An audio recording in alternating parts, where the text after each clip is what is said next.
इन बच्चों, आज हम लोग तर्क शक्ति रीजनिंग को स्टडी करेंगे, जिसमें कोडिंग डिकोडिंग हर पेपर में आता है। ठंडक का समय है, आपके घर में कोई तीसरी या चौथी क्लास का लड़का होगा, विद्यार्थी होगा, उसको भी अपने बगल में बैठा लीजिए, रजाई ओढ़ लीजिए, वो भी ये देखेगा तो समझ जाएगा कि रीजनिंग को, कोडिंग डिकोडिंग को आसानी से कैसे समझते हैं, उसका क्वेश्चन कैसे करते हैं। आइए देखते हैं कोडिंग किसे कहते हैं, कोडिंग एवं डिकोडिंग किसे कहते हैं। ए बी सी डी जो अक्षर है, जो अंग्रेजी का अल्फाबेट है, जिसे हम कॉन्सोनेंट कहते हैं, ए से लेके जेड तक अक्षर को हम अगर 1 2 3 नंबर से उसको व्यक्त करें, एक्सप्रेस करें, उसको कोडिंग कहते हैं। क्या कहते हैं उसको? कोडिंग कहते हैं। जब अंग्रेजी के अल्फाबेट को 1 2 3 4 से हम व्यक्त करें, उसे कोडिंग कहते हैं। और जब अंक से, जब नंबर से उस अक्षर तक जाएं, एबीसीडी तक जाएं, उसको डिकोडिंग कहते हैं। इसको एक बार समझते हैं बढ़िया से, फिर इसके प्रश्न बहुत ही आसान हो जाते हैं, बहुत ही सरलता से लगेंगे। और पूरी गारंटी से पोलियो का एक ड्रॉप खुराक किया जाता है जीवन में, बचपन में, उसी तरह इसको देखने के बाद से किसी का कोई सवाल इससे रिलेटेड कभी गलत नहीं होगा।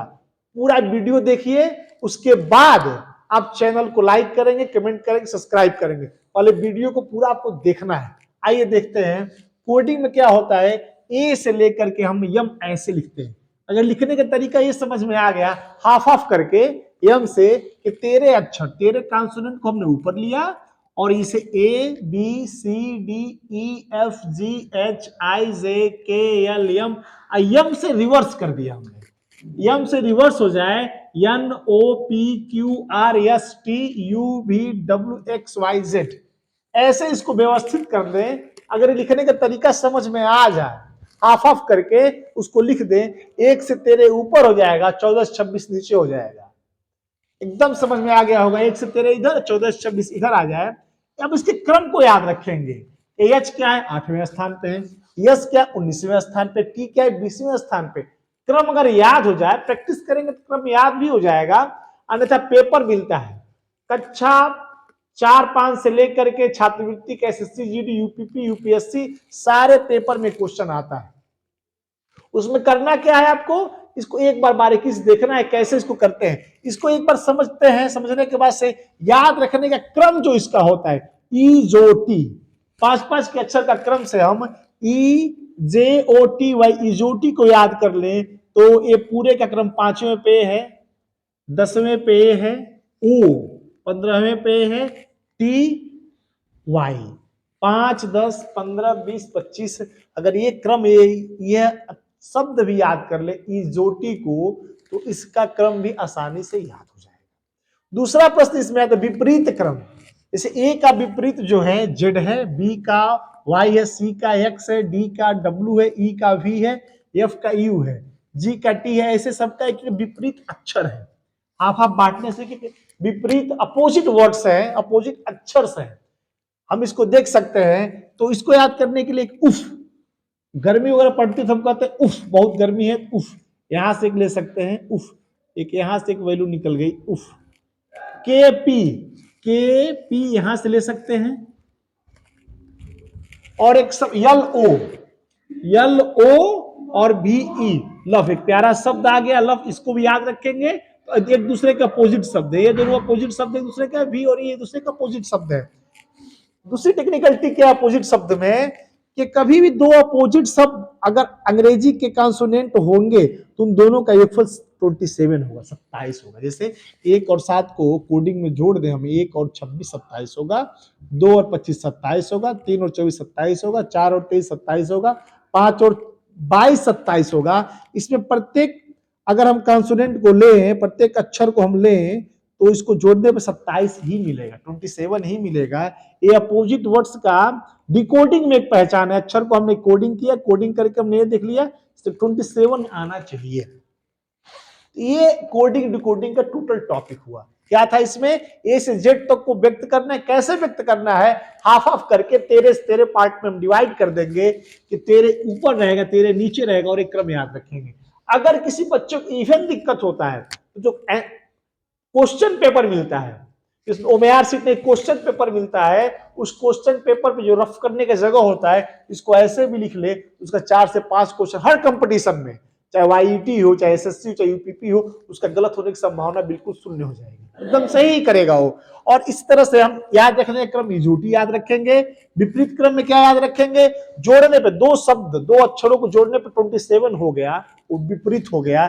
जैसे केपी 27, जैसे एलओवीई ये भी हो गया 27, वीई को जोड़ दें तो ये भी हो गया 27, ये विपरीत वर्ड हो गए। और इस तरह से हम इसको याद रख सकते हैं, अपोजिट को याद रख सकते हैं। सवाल तरह तरह के आते हैं, जैसे अभी जो पेपर स्कॉलरशिप वाली हुआ था उसमें एक प्रश्न आया था, उसका एक प्रश्न मैं हल करता हूं।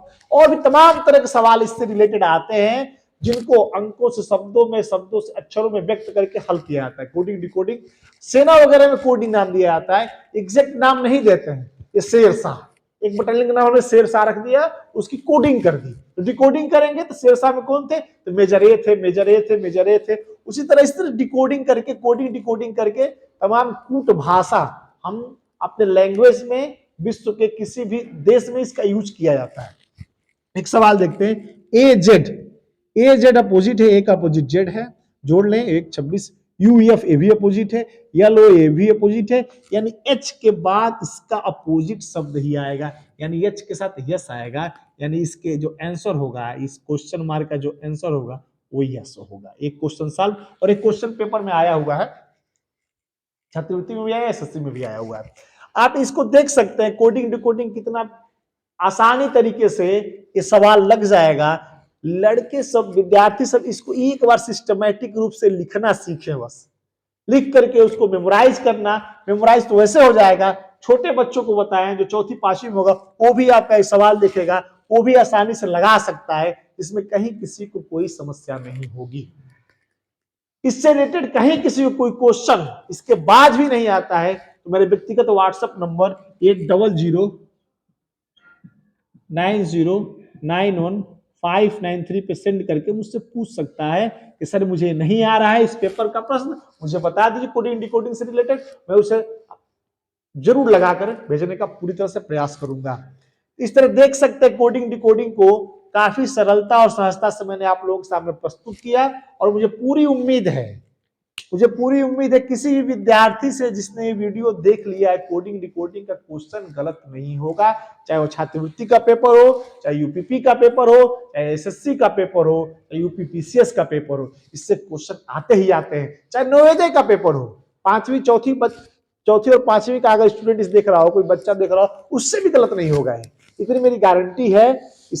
इसको अध्ययन करिए, इसको समझिए, इससे रिलेटेड क्वेश्चन को लगाइए, कहीं कोई दिक्कत तो प्रश्न पूछिए, और मुझसे जुड़े रहने के चैनल को सब्सक्राइब करिए, लाइक करिए, कमेंट करिए। जय हिंद, जय भारत।